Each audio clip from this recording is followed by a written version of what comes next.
Hello, welcome to Advisor. Today we are going to discuss chapter number 10, Microbes in Human Welfare of class 12th NCERT, and this is the part 2 video of this chapter. Multiple choice questions कर रहे हैं हम लोग. 6 questions हमने कर लिए हैं. Question number 7, BOD of wastewater is estimated by measuring the amount of. देखिए, BOD का मतलब होता है, BOD का फुल फॉर्म है बायोलॉजिकल ऑक्सीजन डिमांड.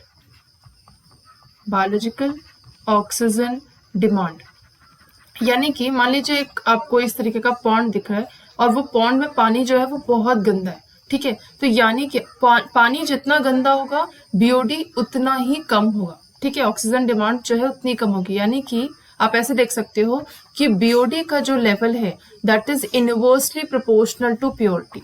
यानी कि जितना डर्टी वाटर होगा, क्या बात हो रही है यहाँ पे, जितना डर्टी वाटर होगा उतना ज्यादा बीओडी होगा.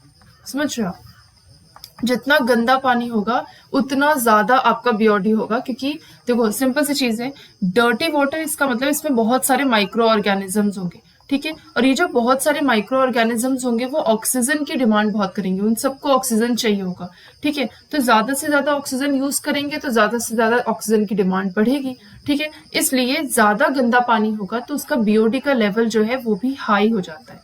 और जैसे जैसे पानी साफ होता रहता है, यानी कि आपने मान लीजिए इसमें कोई आपने एरोबिक डाइजेस्टर्स डाल दिए या एनारोबिक डाइजेस्टर डाल दिए, यानी कि जो इस बैक्टीरियाज को किल कर देंगे, तो जैसे जैसे किल करते जाएंगे वैसे वैसे बीओडी का लेवल डाउन होता चला जाएगा. ठीक है, तो यहाँ पे ये क्वेश्चन पूछा है कि बीओडी को अगर आपको एस्टिमेट करना है तो आप किस चीज को मेजर करोगे, टोटल ऑर्गेनिक मैटर को या बायोडिग्रेडेबल ऑर्गेनिक मैटर को, ऑक्सीजन के इवोल्यूशन को या ऑक्सीजन के कंजम्पशन को. तो जब भी हम बायोलॉजिकल ऑक्सीजन डिमांड को मेजर करते हैं तो हमेशा ऑक्सीजन के कंजम्पशन को देखते हैं. कितना ज्यादा ऑक्सीजन कंजम्प हो रहा है इसका मतलब है उतना ज्यादा गंदा पानी होगा ये. ठीक है, तो बीओडी के लेवल को हम जब मापते हैं तो हमें समझ में आता है कि पानी किस लेवल का गंदा है या कितना साफ है. ठीक है, तो 7 का D is the correct answer.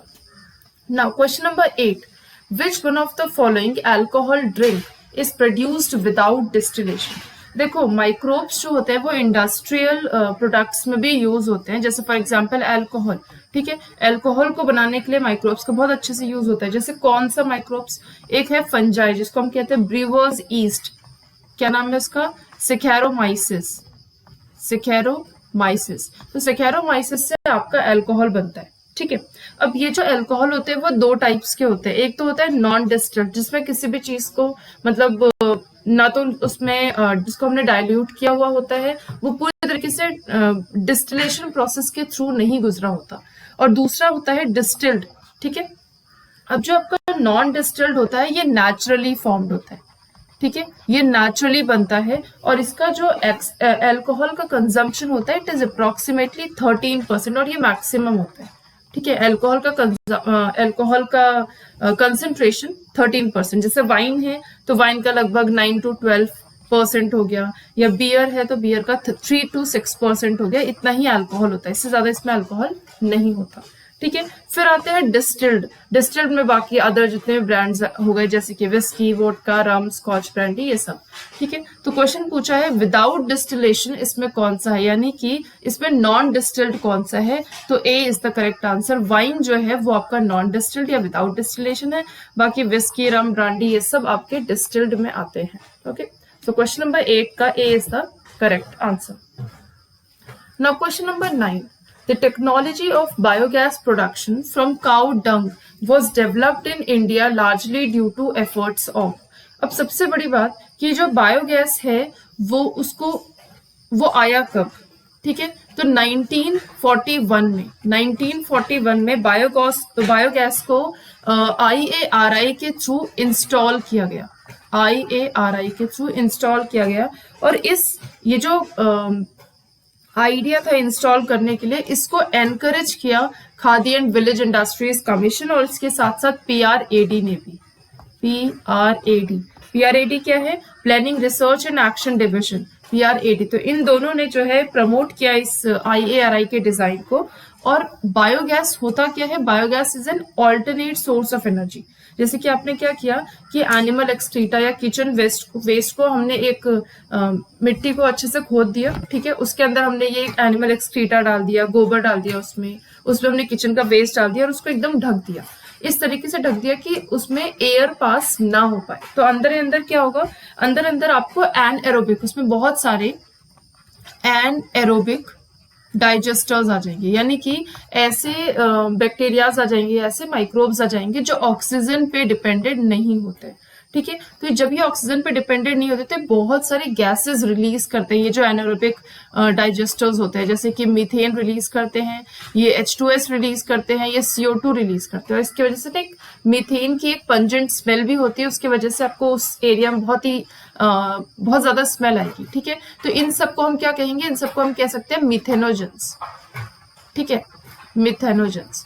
अब ये जो मिथेनोजेंस है, ये इसको आप यूज कर सकते हो as an alternate source of energy, इसलिए कहा जाता है कि biogas is an alternate source of energy. तो किसने ये इसको एफोर्ड करके टेक्नोलॉजी कौन आगे लेके आया है? IARI and khadi and village industries commission. Okay, now question number 10, trichoderma, the free living fungus trichoderma can be use for, किसके लिए यूज होता है? तो जो ये ट्राइकोडर्मा होता है वो रूट इकोसिस्टम के लिए बहुत ही कॉमन होता है और ये आपका biological control of plant diseases करता है। मेनली अगर आप कुछ एग्जांपल जानना चाहे, जैसे कि फ्यूजेरियम, फाइटोफथोरा इन्फेस्टेंस, फाइटोफथोरा, ठीक है, ये जो फाइटोफथोरा है पोटैटो में ये प्रॉब्लम कॉज करता है, डिजीज कॉज करता है, ठीक है। तो ये जो इस तरीके की जो बीमारियां जो फैलाते हैं, ट्राइकोडर्मा जो है इन सब से बचाता है प्लांट को, ठीक है। तो एक तरीके से ये क्या है? ये बायोलॉजिकल कंट्रोल करता है प्लांट डिजीजेस का। तो 10 का D is the correct answer. Now question number 11, what would happen if oxygen availability to activated sludge flocks is reduced? क्या होगा अगर एक्टिवेटेड स्लज फ्लॉक्स, अब एक्टिवेटेड स्लज बनता कब है? एक्टिवेटेड स्लज बनता है आपका सेकेंडरी एफ्लुएंट के बाद में। जैसे देखिए होता क्या है आपका, ये पूरा का पूरा प्रोसेस क्या है? Sewage treatment, sewage treatment. अब सीवेज ट्रीटमेंट मेनली जो है वो प्राइमरी और सेकेंडरी ट्रीटमेंट होता है, ठीक है। इसमें दो ही होते हैं, दो टाइप्स होते हैं, एक तो होता है प्राइमरी, एक तो होता है सेकेंडरी। लेकिन अगर आपको इसको ह्यूमन कंजम्पशन को भी देना है तो आप इसको अंडर थर्ड ट्रीटमेंट में भी लेके जाओगे, अदरवाइज नहीं लेके जाते हैं। तो प्राइमरी ट्रीटमेंट क्या है? प्राइमरी ट्रीटमेंट में आपको मिल जाता है प्राइमरी एफ्लुएंट, ठीक है। प्राइमरी ट्रीटमेंट बेसिकली दो प्रोसेस से होता है, एक तो फिल्ट्रेशन होता है जिसमें आप फ्लोटिंग डेब्रिस हटा लेते हो, और फिर सेडिमेंटेशन होता है जिसमें प्राइमरी स्लज जो है वो सेडिमेंट हो जाता है और आपको मिलता है प्राइमरी एफ्लुएंट। इस प्राइमरी एफ्लुएंट को आप लेके जाते हो एरेशन टैंक में, और एरेशन टैंक में क्या होगा? ऑक्सीजन को दिया जाएगा। जब ऑक्सीजन दिया जाएगा यानी कि उसमें फ्लॉक्स बनेगा। फ्लॉक्स क्या है? Flocs is the mass of aerobic and heterotrophic bacteria, यानी कि एरेशन टैंक में कैसे बैक्टीरियाज है? जो ऑक्सीजन के रिस्पॉन्ड में काम करते हैं, जो ऑक्सीजन की प्रेजेंस में काम करते हैं, ठीक है। तो फ्लॉक्स यही है। अब एरेशन टैंक में बन जाएगा सेकेंडरी एफ्लुएंट। एफ्लुएंट क्या है? जो ऊपर की तरफ, ऊपर जैसे मान लीजिए कि एक ट्यूब है तो सेडिमेंट क्या होता है? जो नीचे की तरफ ऐसे बैठ जाता है, और एफ्लुएंट क्या होता है? जो ऊपर की तरफ तैरता रहता है। तो ये आपका जो है सेकेंडरी एफ्लुएंट कहलाता है। अब इस सेकेंडरी एफ्लुएंट को हम कहाँ डालेंगे? सेटलिंग टैंक में। देखिए यहाँ पे क्या हुआ, एरेशन टैंक में यहाँ पे आपका ये एफ्लुएंट है और फ्लॉक्स इसी में बीच बीच में, ठीक है। अब इस फ्लॉक्स को तो हमें इकट्ठा करना है ना, तो हमने क्या किया? इसको सेटलिंग टैंक में डाल दिया।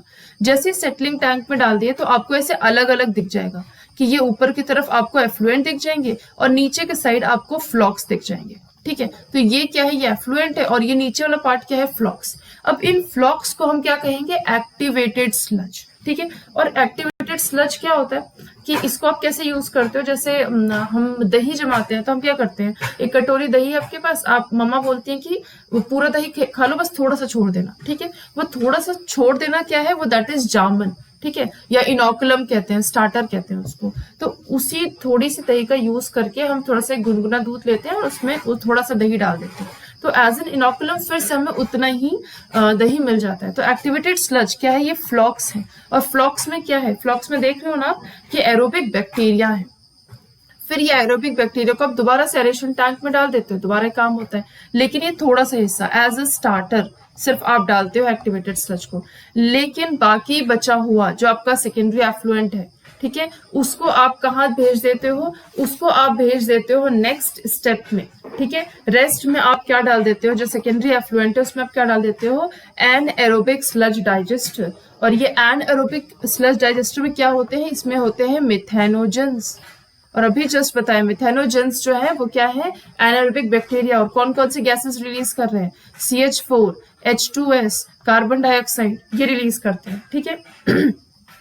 और ये जो रिलीज कर रहे हैं इससे बन रहा है बायोगैस, और इसका भी आप यूज कर सकते हो एज अ बायोगैस प्लांट, ठीक है। तो इस तरीके से आप एक सीवेज ट्रीटमेंट से बायोगैस प्लांट भी लगा सकते हो। तो ये सारी चीजें अगर इसी सेकेंडरी इफ्लुएंट को आपको ह्यूमन के कंजम्पशन के लिए भी देना है तो आप इसको एक तो तरीका है आप इसको रिवर में डाल दो, या दूसरा तरीका अगर ह्यूमन कंजम्पशन में देना है तो आप इसको टर्शरी ट्रीटमेंट देके आप इसको ह्यूमन के कंजम्पशन में भी यूज कर सकते हो, ठीक है। तो ये पूरा का पूरा प्रोसेस है एक्टिवेटेड स्लज का। अब एक्टिवेटेड स्लज में आपने देखा तो वैसे कि एनारोबिक डाला, लेकिन इसमें एरोबिक, ये मेनली इसमें क्या है, ऊपर की तरफ क्या है, एरोबिक बैक्टीरियाज भी हैं, ठीक है। तो अगर हम इसमें ऑक्सीजन की अवेलेबिलिटी को कम कर दें तो क्या हो जाएगा कि जो फ्लॉक्स का जो सेंटर है, फ्लॉक्स में ऑक्सीजन की कमी हो जाएगी। जैसे ही फ्लॉक्स में ऑक्सीजन की कमी होगी सारे के सारे बैक्टीरियाज मर जाएंगे और फ्लॉक्स का भी ब्रेकेज हो जाएगा, ठीक है। तो 11 का B is the correct answer. अब बाकी ऑप्शंस क्या वो भी पढ़ लेते हैं। It will slow down the rate of degradation of organic matter. देखिए ये काम तो तब होगा जब आप सेकेंडरी एफ्लुएंट में ऑक्सीजन की कमी करोगे, तब ये काम होगा। अदरवाइज अभी तो यहाँ पे फ्लॉक्स जो है यानी कि बैक्टीरियाज की डेथ की बात होगी। फ्लॉक्स वुड इंक्रीज इन साइज, नहीं, कभी इंक्रीज नहीं कर सकता अगर ऑक्सीजन की अवेलेबिलिटी कम होती है। तो protozoa would grow in large number, no not at all, ठीक है। तो 11 का B is the correct answer. Now question number 12, mycorrhiza does not help in the host plant in। अब देखिए mycorrhiza सबसे पहला क्वेश्चन कि होता क्या है, ठीक है। तो mycorrhiza जो है वो सिम्बायोटिक रिलेशनशिप है बिटवीन हायर प्लांट, ये आपको हायर प्लांट दिख रहे हैं, सिम्बायोटिक रिलेशनशिप है between higher plants and fungi, ठीक है। अब ये जो हायर प्लांट है देखिए ये भी कुछ इसको हेल्प कर रहा है और जो फंजाई है वो भी इसको कुछ हेल्प कर रहा है, दोनों एक दूसरे को हेल्प कर रहे हैं, म्यूचुअलिज्म हेल्प कर रहे हैं।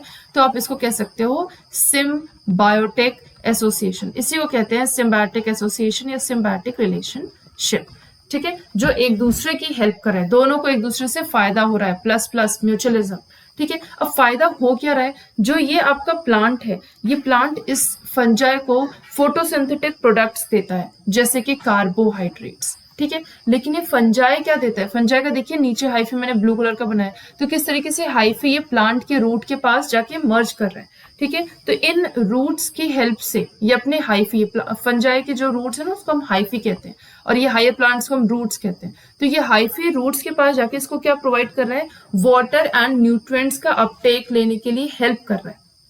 तो बेसिकली क्या होता है कि ये जो आपके फंजाई है ना, वो रूट पैथोजेंस से रेसिस्टेंट करता है। पहला काम क्या कर रहा है, क्या हेल्प कर रहा है, पैथोजेंस से रेजिस्ट करवा रहा है इन किसको, हायर प्लांट्स को, पैथोजन रेजिस्टेंस इसमें हो रहा है। उसके साथ साथ दूसरा क्या है, फॉस्फोरस का अपटेक भी करवा रहा है, ठीक है, फॉस्फोरस अपटेक। अब फॉस्फोरस का अपटेक कैसे, आपको पता है कि phosphorus is a vital for plant growth, ठीक है। तो ये जो आपका फंजाई है वो असिस्ट करता है कि ज्यादा से ज्यादा फॉस्फोरस जो है वो इस प्लांट के पास, इस हायर प्लांट के पास पहुंच पाए, हेल्प कर रहा है ना।